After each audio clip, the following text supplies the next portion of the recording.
Assalamualaikum warahmatullahi wabarakatuh. Alhamdulillah rabbil alamin. Wassalatu wassalamu ala asrafil anbiya'i wal mursalin wa ala alihi wa sahbihi wa sallam ajma'in. Amma ba'du. Faqala Allah Ta'ala fil Qur'anil Karim, a'udzu billahi minasy syaithanir rajim. Bismillahirrahmanirrahim. Innallaha ma'as sabirin. ثم قال حديث نبينا محمد رسول الله صلى الله عليه وسلم كل أمر جبال لا يبدأ بسم الله الرحمن الرحيم فهو أقطع أو أبتر أو أجajam kulilum barkah. Alunan langkah yang pertama, marilah kita panjatkan puja dan puji syukur kita kehadirat Allah yang Maha Kuasa, di mana Allah yang telah memberikan kita beribu-ribu nikmatnya, di antaranya nikmat kesehatan dan nikmat kesempatan. Dan marilah kita bersyukur kepada Allah yang lapas. Alhamdulillahirrahmanirrahim. Langkah yang kedua, sholawat beriringkan salam, berpucukkan rindu, berhasiratkan kasih sayang, tetap tercurahkan ke baginda alam, yakni Nabi besar Muhammad sallallahu alaihi wasallam, di mana beliau yang telah rela membolak-balikkan zaman ini dari zaman jahiliyah menuju zaman Islamiyah. Dan marilah kita berselawat kepada beliau, karena dengan syafaat beliau lah yang kita harapkan di hari yang tak berguna harta tahta, tapi kecuali hati yang sejahtera menghadap ridho Allah Subhanahu wa taala. Dengan lafaz Allahumma sholli ala sayyidina Muhammad wa ala alihi sayyidina Muhammad. Adapun yang saya hormati yaitu Bapak Abdul Manan Nasution MSOS selaku dosen pengampu kami, yaitu mata kuliah ilmu komunikasi. Terima kasih kepada Bapak tersebut karena telah memberikan tugas kami, yaitu tugas untuk membuat video tentang komunikasi.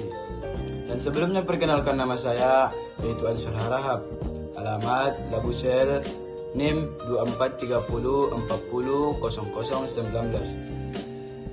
Dan adapun pada hari ini yang akan kita bahas yaitu tentang komunikasi, yaitu yang berjudul hambatan komunikasi yang pernah saya alami dan cara saya untuk mengatasinya. Dalam kehidupan sehari-hari, komunikasi merupakan hal penting hal penting untuk membangun dan menyampaikan informasi. Namun saya pernah mengalami beberapa hambatan komunikasi yang buat pesan tidak tersampaikan dengan baik. Salah satu pengalaman yang cukup berkesan terjadi ketika saya bekerja dalam sebuah tugas kelompok.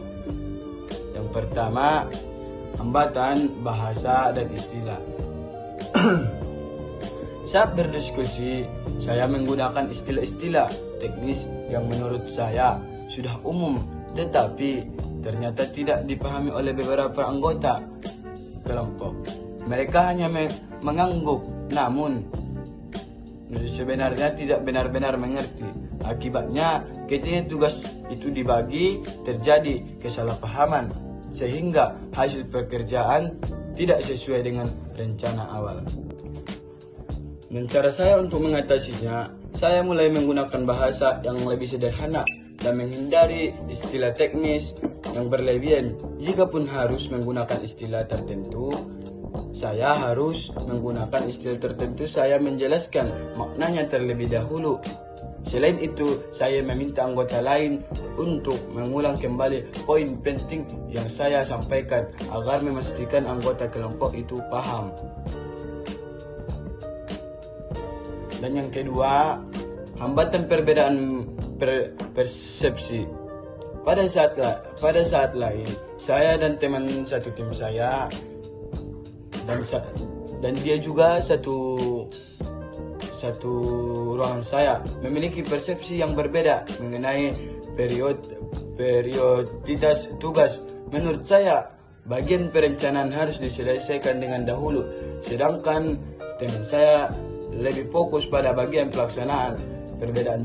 Perbedaan sudut pandangan ini menyebabkan tarik ulur dan komunikasi menjadi tegang. Cara mengatasi hambatan perbedaan persepsi yaitu dengan cara saya mengadakan diskusi terbuka dan meminta setiap anggota menjelaskan pandangannya dengan saling mendengarkan. Kami menemukan titik tengah dan menyusun alur kerja yang disepakati bersama. Upaya memahami perspektif orang lain ternyata membuat komunikasi menjadi lebih efektif. Dan banyak lagi hambatan-hambatan yang saya alami, yaitu hambatan emosional dan hambatan teknis. Dan cukup sekianlah yang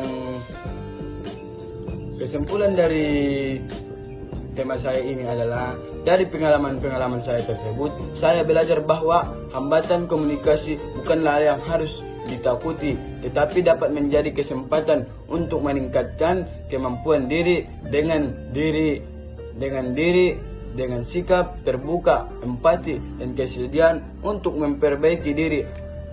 Hambatan komunikasi dapat diatasi dan hubungan dengan orang lain pun menjadi lebih baik. Cukup sekianlah yang dapat saya sampaikan. Apabila ada kata-kata saya yang salah, itu datangnya dari saya sendiri. Saya meminta maaf kepada audiens. Dan apabila ada kata-kata saya yang benar, itu datangnya dari Allah Subhanahu wa taala. Akhirul kalam. Assalamualaikum warahmatullahi wabarakatuh.